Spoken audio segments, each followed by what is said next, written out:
Good afternoon, everyone. This is Caitlin from TechServe Alliance, and welcome to today's webinar, Master the Art of Matching. There will be a question and answer session after the presentation, so feel free to write in any questions you want answered in the question box on the right side of your screen. We are also recording today's presentation, which will be available to TechServe members on the TechServe Alliance website and will be sent out in follow-up emails. And with that, I'd like to introduce our speaker, Barb Bruno. Thank you so much, Caitlin, and I want to welcome all of you to the call. And I'll tell you what, I'm extremely surprised by the number of people that are on this line. And boy, does that say something about TechServe Alliance members. I've always said TechServe Alliance is my favorite association out of all the groups that I address for many reasons. I love what TechServe does for their members, but I also love the members and the fact that there are so many firms on the phone today still interested in training. That says so much about you and the company that you work for. Today we're going to discuss mastering the art of matching, and I truly believe that, especially when you're new, this can be one of the toughest skill sets to learn. And even if you're experienced, sometimes we almost get too confident and we stop, really making good matches. And again, I think it's the most difficult skill to master, whether you're an experienced recruiter or you're a rookie. Once you master this skill, you're going to increase the level of success that you attain. I was on a consulting call yesterday, and it was interesting because the owner was saying to me that he was very concerned that the number of submits to interview, and I'm not talking a VMS account, I'm talking where they have contact with the hiring authority, that the number of submits to interview were just way off whack, and he said it's like, 12 to 1. They're submitting 12 candidates before one is even interviewed. And, so I automatically went back to, so let's look at the caliber of person that you're submitting. And there were some real gaps and real loopholes into the quality of the person that they were actually submitting. You've worked too hard to recruit qualified candidates, and you're in the process of developing rapport and trust with each candidate.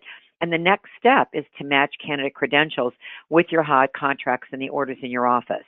And so think of all the work you've done for nothing, when you start to match. But there's ways to make matching a much easier task. And again, this is the one thing that will help you make more money in 2019. It'll lower the number of submits you have to submit before you get interviews. You'll just make more, more placements and fills if you follow the advice we're going to share today. In order to make appropriate matches, the following must exist. Number one, you interview your candidate to know which opportunities will hit their hot buttons, the real reason they're going to go through the trauma of a change. I always say when you're interviewing candidates, you shouldn't be thinking about a specific job.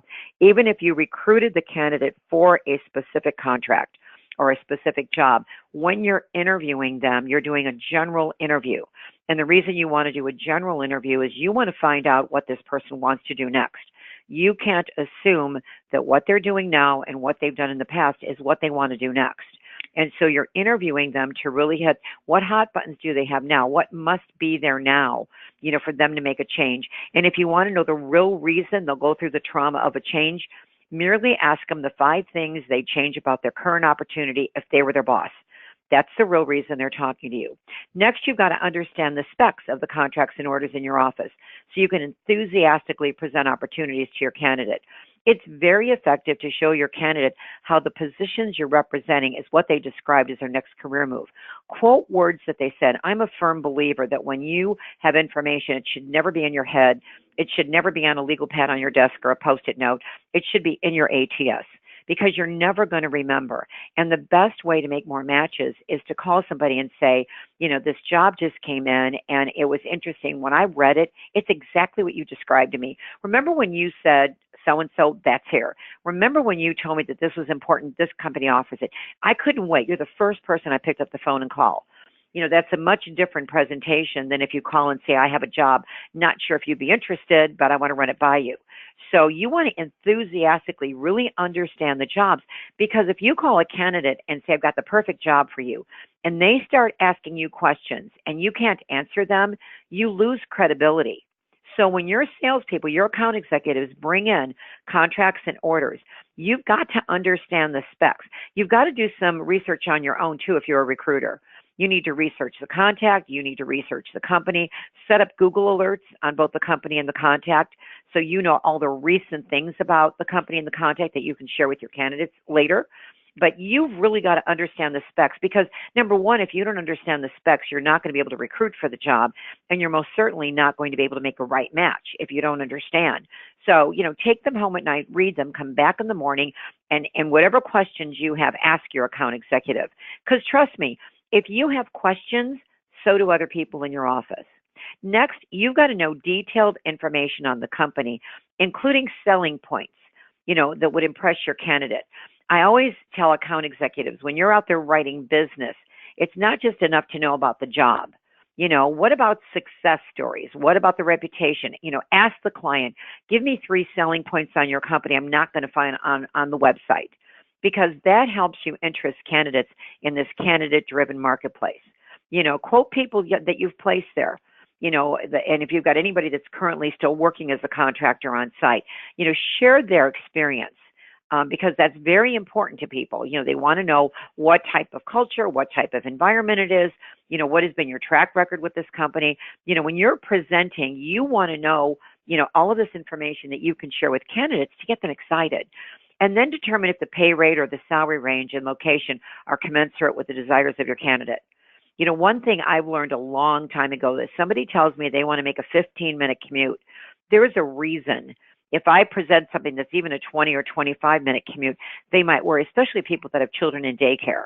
I mean, I personally can't believe what it costs a parent if you're 1 minute late picking up your child from daycare.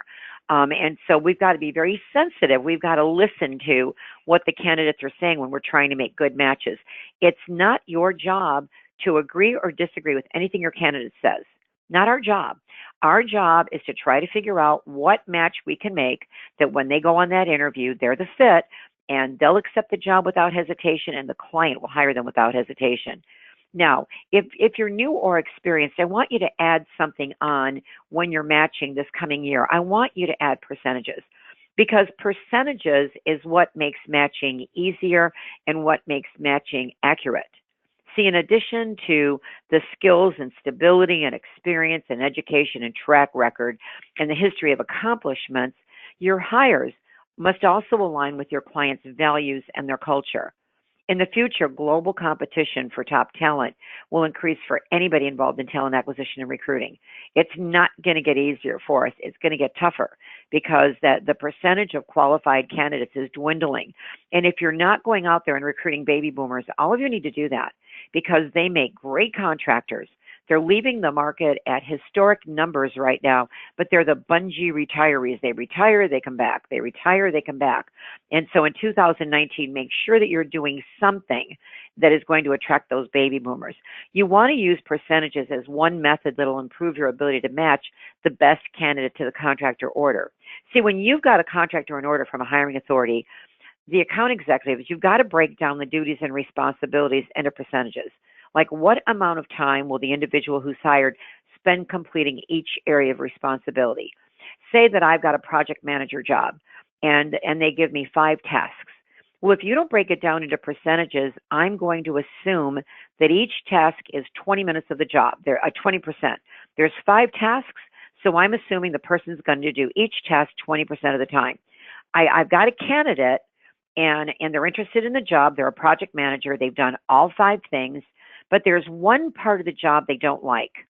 And what I say to them based on the job order or the contract you gave me is, it's not going to be more than 20% of the job. There's 5 main responsibilities here. Could you see yourself doing that at least 20% of the time? And the candidate's going to say yes or no.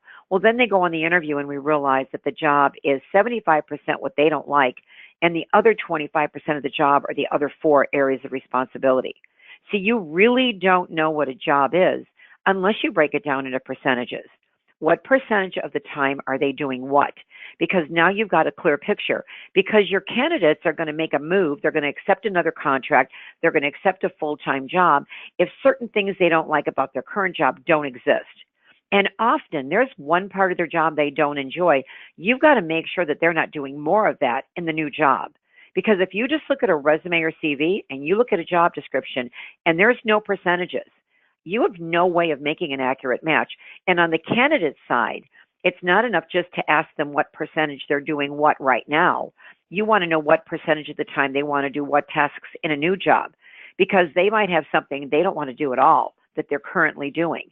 And it's important for you to know this up front, because with percentages, it's when you quantify anything, now you've got a very clear picture. You're going to make great matches.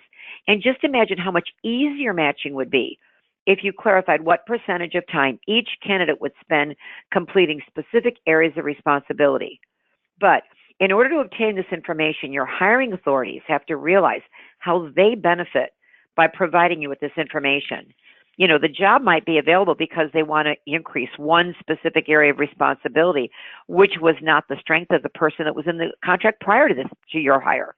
You know, so when you interview candidates, it's important to obtain percentages in the two scenarios. How much of the time are they doing a responsibility right now? And don't assume that the current breakdown is what they want in your next opportunity. You know, and so then you have to find out what they want to do in their next job. Once you have a clear picture of the requisition, as well as your candidate's preferences, your ability to make a great match dramatically increases. Even if you're a rookie, you can make great matches because you've got percentages. And this will help you select the best candidate and will also increase the duration and retention of the person.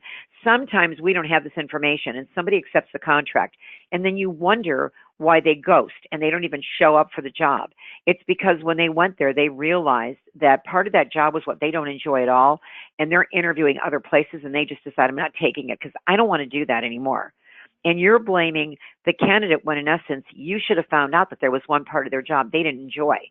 Or people that leave contracts early, you know, they're not finishing out their contracts. Often one part of that job or a person, a lot of people quit a person, but there's one part of the job they just don't like.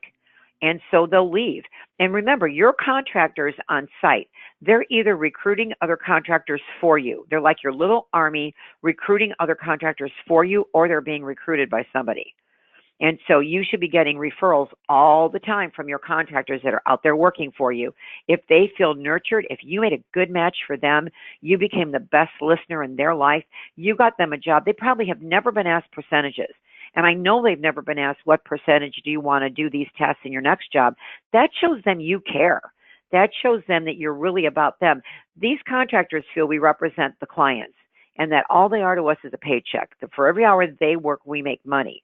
If you're asking questions and clarifying your understanding of what's most important to them, they start feeling differently about you because you're really trying to get a picture of what they like and what they don't like. And so that's extremely important because, again, it's going to improve the rapport and trust you have with your clients and your candidates.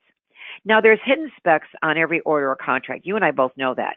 Every company has a unique company culture and an environment that all impact the hidden specs of any contract or order you're going to write.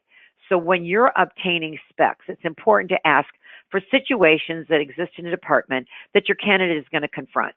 If possible, identify the good, the bad, and the ugly of each opportunity, because it's better for you to identify these things prior to one of your candidates starting their new job or contract. You know, you don't want them calling you 2 days after they start and say, get me out of here. Like, this is impossible. You've got to know exactly what is going on in a specific department. And you want to you got to show your employer the value of them sharing this information, because you don't only want to place somebody with them, you want them to finish their contract. Or if it's a direct hire, you want them to be retained. And so the more you can tell me about, you know, a company may have one culture and you might put them in a department where the culture is totally different due to the supervisor. You know, and this is information you need up front. So again, you can make the best matches. Now, I want to go through the 7 most common matching mistakes, and I don't believe in just giving you mistakes. I want to give you solutions, okay? The first mistake I see a lot of people make is all of a sudden you get selective hearing. You hear a red flag. You can hear a red flag when you're prepping your candidate. You can hear a red flag during the interview. And remember to keep interviewing them, because the first interview, they were guarded. You were a stranger they didn't know or trust, so their answers were guarded. So you have to, keep asking specific questions, because answers will get more accurate. But red flags never disappear. They actually become more prevalent throughout your process. They just get bigger and often cause something not to happen. And so when you're interviewing, when you're interacting with your candidates or clients, if you hear a red flag, you've got to hit it head on, and make sure that you're not wasting your time. The second mistake is that you interview with a specific contract in mind or a specific job in mind. If you interview with a job in mind, you slant your interviewing questions. You just can't help yourself because, you're trying to, can you operate well in a team? Do you like an environment where it's a smaller environment, although it's an open concept? You're describing a job. And candidates already think that we care more about our clients than we do about them. And so when you do a general interview, what you're trying to do is find out if they're really a match, if this is what they want to do next. It's not about, what credentials they have. What do they want to do? What functions do they want to do? Is this the type of opportunity that's going to enhance their resume, enhance their marketability for their next contract? You can't interview with a specific a job in mind without slanting your questions. I would do that too. So do a general interview. Tell them, I've got numerous opportunities. I'm going to find out now what is most important to you. And after I hear your answers, then I'll know what opportunity to present. Number 3 mistake is not understanding job specs. Before you attempt to match your candidate, again, you've got to understand the specs and be able to explain them to your candidates. You've got to be able to answer their questions. You've got to be able to answer questions or you lose credibility. And I think your account executives will be pleased when they see you're really trying to understand the jobs that they're writing. And it also forces them to write more thorough specs because they know you're going to ask questions. So they have to have good, strong specs on any rec they give you. Number 4 is not listening to understand. See, in order to make appropriate matches, you've got to listen and understand where your candidates are coming from versus listening to try to solve what they're telling you. If you see the opportunity you're presenting through the eyes of your candidate, you're going to make better matches. See, none of us are walking in the shoes of our candidates. None of us know what their life is like. None of us knows how they've been treated in the past by a recruiter. None of us knows how they feel when they're out there working as a contractor or what their personal situation is. So that's why I said earlier, our job is not to agree or disagree with them. We've got to listen to understand where they're coming from, put ourselves in their shoes, see the world through their eyes, and you'll make better matches. We're not ever going to judge them. We're not going to try to change their mind. We have to understand where they're coming from, what opportunity is going to make them happy, where they're going to really excel at it, and that's going to be the best person for their job. So they don't come to us for solutions. They don't want our opinions. They don't want our answers to things. They just want to know that we understand their world so we can give them a job that's going to make them happy. The next mistake is no role playing during the prep process.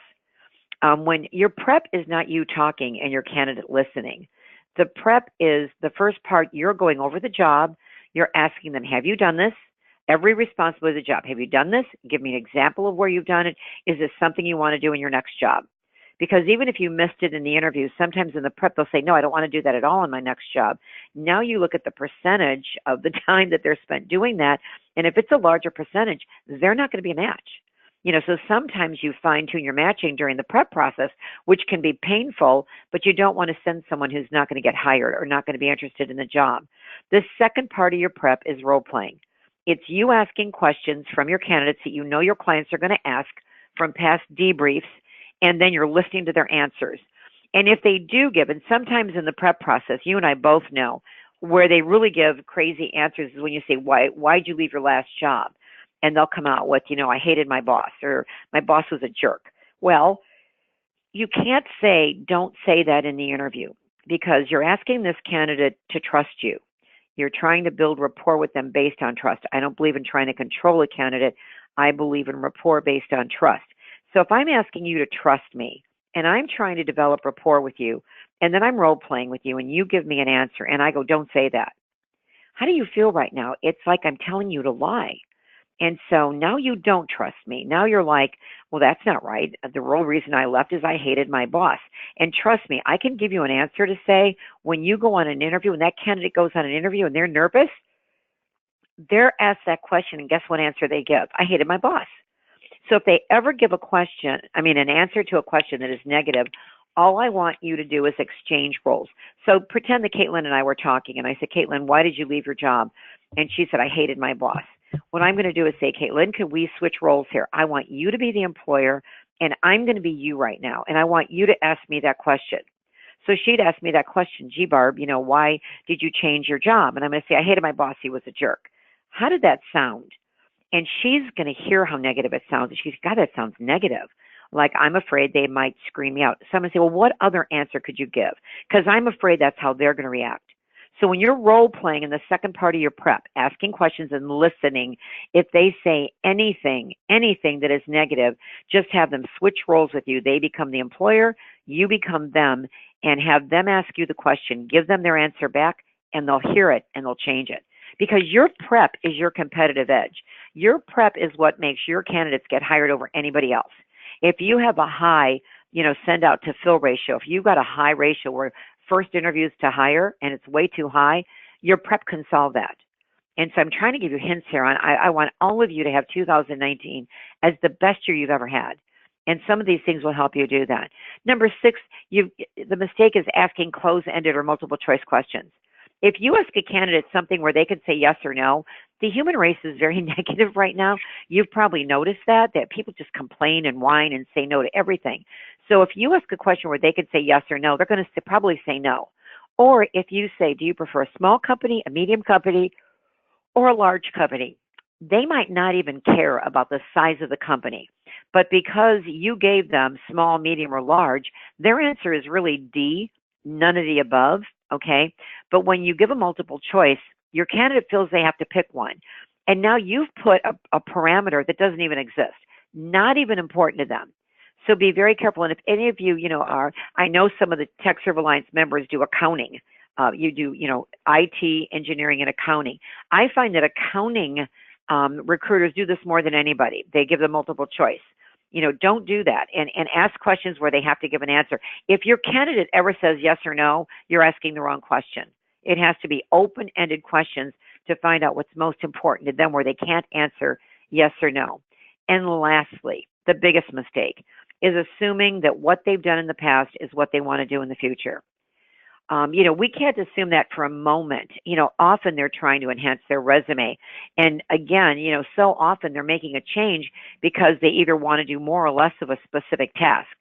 And that's why when you use percentages and ask them what percentage are you doing now, what percentage do you want to do in the future, that's why it helps you become great at matching. Never, ever, ever assume that a person wants their new job to mirror their current job. They almost always don't like something and they don't want to have that at their next job. You've got to know those things because you want the people you send out to get hired. And this will help you do that. Great matching results in hires. I guarantee if you follow the advice in this webinar, you're going to master the art of matching, which again has always been the toughest skill set to match until we started using percentages. Now but it only works if account executives are putting percentages on your contracts and orders, and recruiters are using percentages when you interview. You can't just have recruiters only doing this, and then you don't know what percentage of the time the job is. So both of you have to make a commitment to add percentages, and when you do this, your ratios will come way down. You'll make much better matches because you truly understand the specs, and you truly understand what your candidate wants to do next. So what I want to do now is I want to open this call for your questions. This training is a sampling of the type of training. If any of you are not certified, this is the type of training that we give in the certification program for Tech Serve Alliance. There is a study guide. There's 2 certifications, CPSR for recruiters, CPSAE for account executives, and there's a level 2 certification exam. And those of you that are certified, I guess my question is, why are you not going to the second level? Because the second level is much tougher. It's giving you case studies. It's giving you real life scenarios. And the answer is not in a multiple choice answer. You've got to know what law to apply. You've got to know what best practice to apply to be able to answer the questions in the level 2. But wouldn't it be great if 2019 Tech Serve Alliance certification program set records? Because that's good for all of us. And I can tell you, I'm recording 4 more courses for LinkedIn Learning. I'm doing 2 in February, and I'm doing 2, I think, in July or August again. And every course I do for LinkedIn Learning, and I've had 1.5 million viewers on my courses so far. And one of my courses is how do you pick a recruiter, a recruiting firm to work for. I always say ask if the recruiters are certified. I am a firm believer in certification, and I'm doing everything I can on my part to promote the TechServe certification. But your candidates all have credentials, and you look for certain certifications for your candidates, they should be able to work with someone who's certified as well. So if this is not something you consider, please consider it. And even individually, if your company is not doing this, this is a great investment in yourself. Why don't you give yourself a gift this holiday season and sign up for certification. It's a tax write-off for you if you do it on your own because it's education, and it will make you better at your job. I mean, that exam is nothing but best practices. And it also gives you the laws, too, which you have to know. So I encourage everybody that's listening to my voice to either take the certification program, or if you're certified, why not get your double certification? Why not either take, the CPSAE exam if you're a CPSR, or take the level 2? So now what I want to do is open the lines for your questions. That's really the most important part of this whole phone call, is for me to answer anything that's most important to you. So you can ask me questions one of two ways. You can go to the control panel on the right, and you see toward the top here, on the left-hand side, you see this question area where I've got the arrow right now.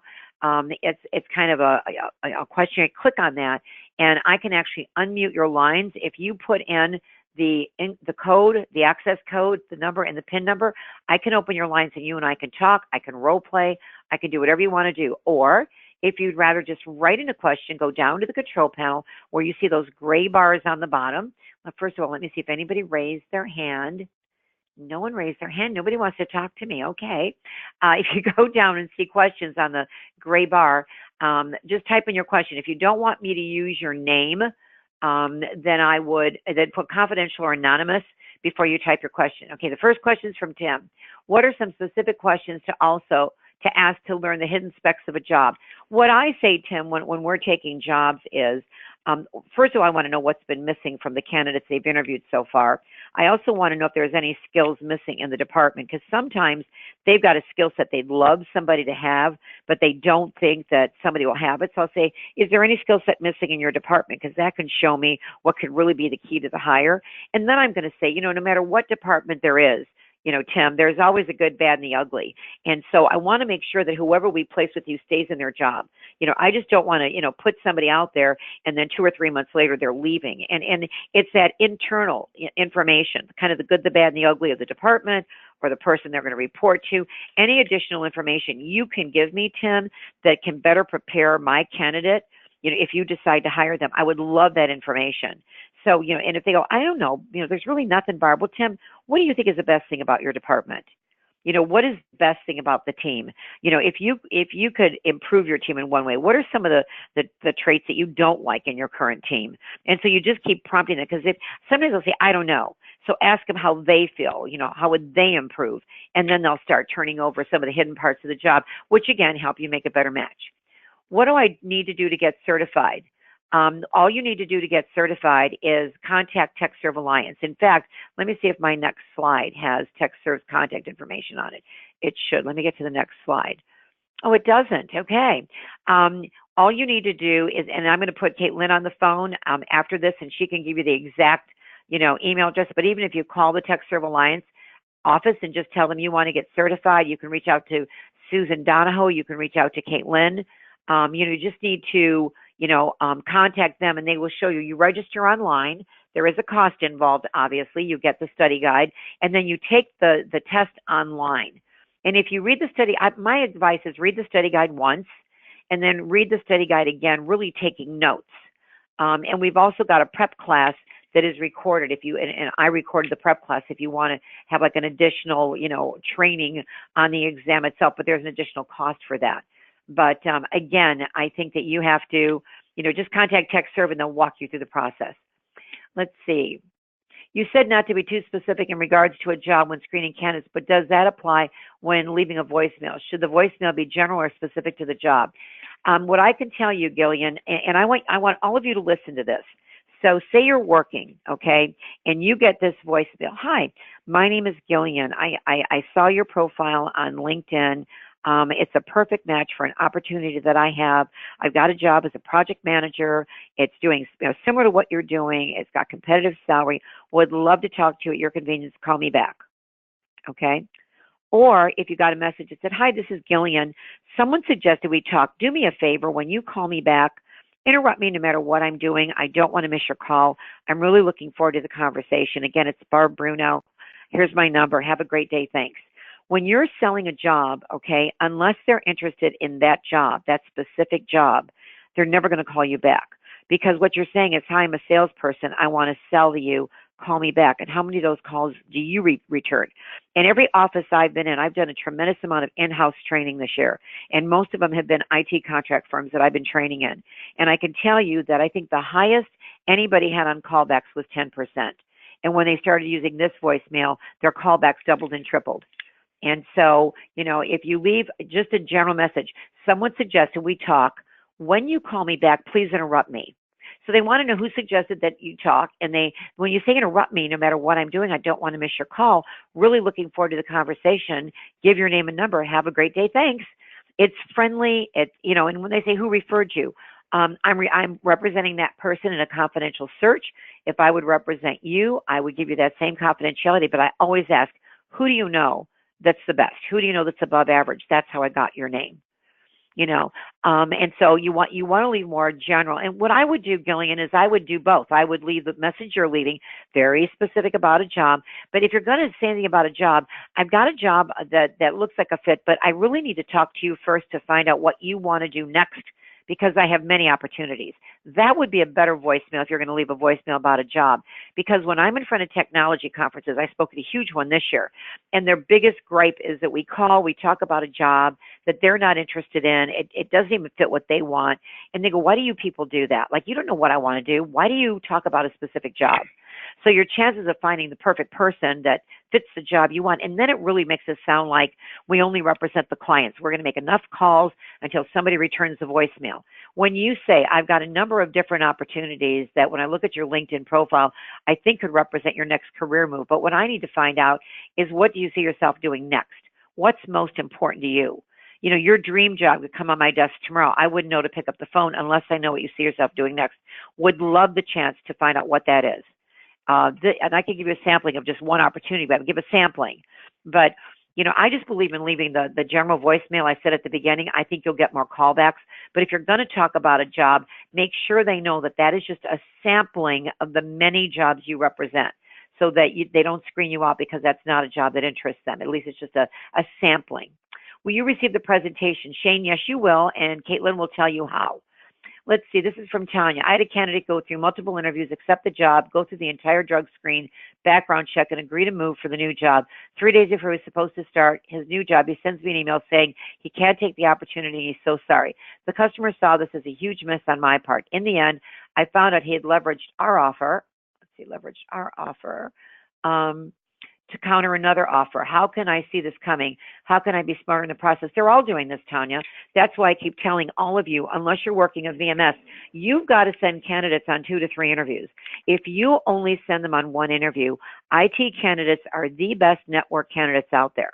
And even if you recruited them, even if they're not in an active search, they're always looking, and they're the best network person, and they want a choice. And so what you have to say to them is, and you've got to ask them on a scale of 1 to 10, what is your level of interest? What else are you looking at your own? I don't want to duplicate anything you've done. Do you have any other offers that you're getting close on? Because I need to know what your time frame is. Always show them the benefit to them giving you the information you need to get. But, people are doing this all the time. And again, you've got to let your candidates know, your clients know that your candidates are interviewing at a number of places, because you want the process to go, to move quickly. When this really happens is when processes start going slower. And sometimes they accept the contract and they just keep interviewing, because they're thinking, hey, I might get a better offer. And they do leverage it. So that's why you want to get, the minute you book a candidate on an interview, unless you're working VMS where you're not allowed to, you want to market that candidate and get them 2 or 3 other interviews. This is from Catherine. When you're talking with a candidate on the phone and they're asking all of these questions, would you say that it's okay to say, let me check my job board and reconnect with you? Should we just talk about everything in that moment? Let me check my job board. Well, number one, you don't want to say, let me check my job board, because, again, a job board, I think you're looking at job board ads, and I want to think that you've got secret jobs. I always heard that recruiters had secret jobs and that you had jobs that nobody else had. And so when you've got them and they're a great candidate, they're pre-qualified, I would say, you want to know something that I've got a number of different opportunities based on what you said. Let me start with one of the best opportunities that looks like a great match, but I want to know what you think. And if you've got percentages, it is a great match. And you say a lot of people apply to specific ads that you personally post. Some are qualified and some are not. And you want to handle this appropriately. I'm hoping that you stop posting ads. and that someday you just go out there and you get 40% of your candidates from referrals, and you get the other 60% from recruiting candidates.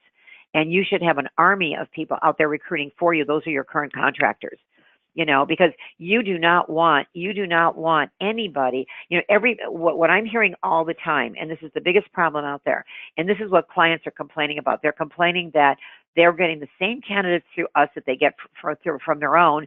They're using Indeed, and they're using job boards. And so they're using Indeed as a job boards, and they're posting things on their website. Well, that's what the clients are doing. The clients are posting jobs on their websites, and they're posting on job boards. They want us to find candidates they don't have. Every candidate you interview, ask them, who was the best project manager at your last place of employment? Who was the best? And what about the job before that? You've got to get names that other recruiters don't have.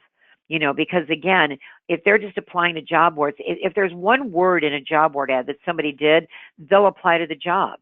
And that's why, it's such a waste of time. My organization hasn't used job boards in probably 20 years because my recruiters don't want them. Because, again, you get bombarded. That's not to say that some don't apply to some of your jobs, but you've got to go out there and you've got to find candidates. You've got to find candidates through other resources. You should have a very strong presence online. If I read your LinkedIn profile, it should be a mini sales letter and make me want to reach out to you. You've got to be hanging out online where I hang out. You've got to attend meetups. You've got to attend networking events. You've got to go out there where there's not a lot of other recruiters and find candidates that not everybody has. The job board candidates are being bombarded, and that's why they're not returning calls. It's interesting. They answer an ad, okay, but they're answering all kinds of ads. And guess what? People that are answering ads are not necessarily the best candidate out there. The best candidates are working. They're not answering job board ads. They're busy doing their job. Those are the people you want to attract. And so I'm hoping that someday you're not going to be dependent on ads that you're posting, that you're going to get noted for what you do, and candidates are going to be drawn to you because you become part of the community. People know you. They give you recommendations. If you've been a recruiter more than a year, 40% of your candidates should be referrals. If they're not, then you don't have a referral process. You're not working it. Most recruiters don't get referrals because they don't ask for them and don't know how or when to ask for them. And by the way, all that information is covered in the certification program, in the study guide. We get into the importance of referrals and show you how to triple referrals that you're currently getting. So a lot of that is in the study guide. How long will it take me from start to finish to get certified? If you decided you wanted to be certified today and you signed up today, you could be certified before the end of January. Because I'm allowing for the holiday. You've got to read the study guide twice and take the exam. It should not take you more than 45 days. From the time you sign up to the time you take the exam, 30 to 45 days max. And wouldn't that be wonderful if you set up one of your non-negotiable goals this year is getting certified, and you decided that I'm going to get certified by the end of January. And I want to say something to all of you. If anybody on this call, and I may live to regret this, but if anybody on this call signs up for certification and you pass the exam by the end of January, I want you to connect with me on LinkedIn. Let me know you passed your certification exam by the end of January, and I will reach out to you because I want to learn something about you, and I will personally recommend you on LinkedIn, and I will open you to my network. So if anybody signs up and gets certified before the end of January, and Caitlin, you're hearing this, it has to be somebody that signs up now and gets certified before the end of January, I would be glad. Just connect with me, ask me for a recommendation, send me an email asking for a recommendation. Let me know when you got certified, and I will be glad to personally write you a recommendation on your LinkedIn profile. Let's see, I think that's it for the questions. Caitlin, do you have anything else you wanted to add? Great, thank you so much, Barb. Just merely that we are currently working, me and Barb, on putting together the 2019 certification webinar series. So information on that will be going up shortly. What I would love to ask, Caitlin, I'm sorry to interrupt you. What I would love to ask all of you is if there are topics that you want me to cover next year, that you really think would help your team, help yourself.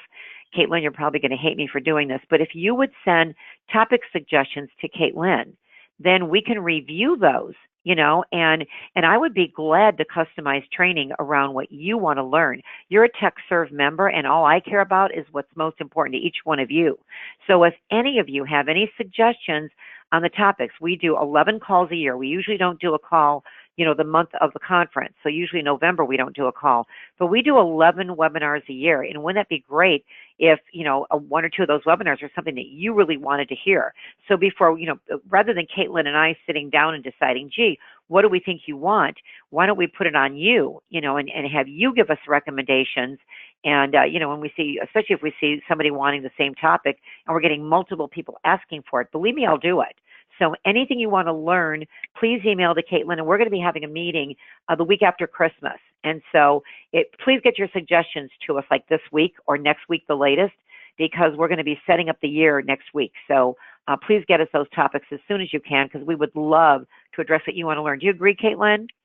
Yeah, absolutely. I wanted to add that when you close out of this webinar, it launches a survey, and it has been doing this for a long time now, so if this is not your first webinar, you're familiar with the survey system that pops up on GoToWebinar after you finish it. So there's a field to put that in as well. Other than that, I guess just to make it as easy as possible, if you would like to submit a suggestion, you can submit that to admin, ADMIN, at techservealliance.org. As always, we are trying to meet the needs of our members. So if you have a topic that you would love to be covered, that you could use some training for your team, that, a topic that you think you would like Barb to address, please go on ahead and send that. Other than that, complete change of topic, but this is our last webinar, of course, for 2018. Our next webinar will be an economic update hosted by ITR Economics, and that will be on January 10th. Registration is available on our website, and we will be sending out emails. And what else? Oh, yes, and of course, this webinar was recorded and will be sent out in follow-up emails and will be available on our website for future reference. And I think that's it for me. I hope everyone has a happy holiday season and a wonderful new year, and we will talk to you again in 2019. Great. Thanks, Caitlin.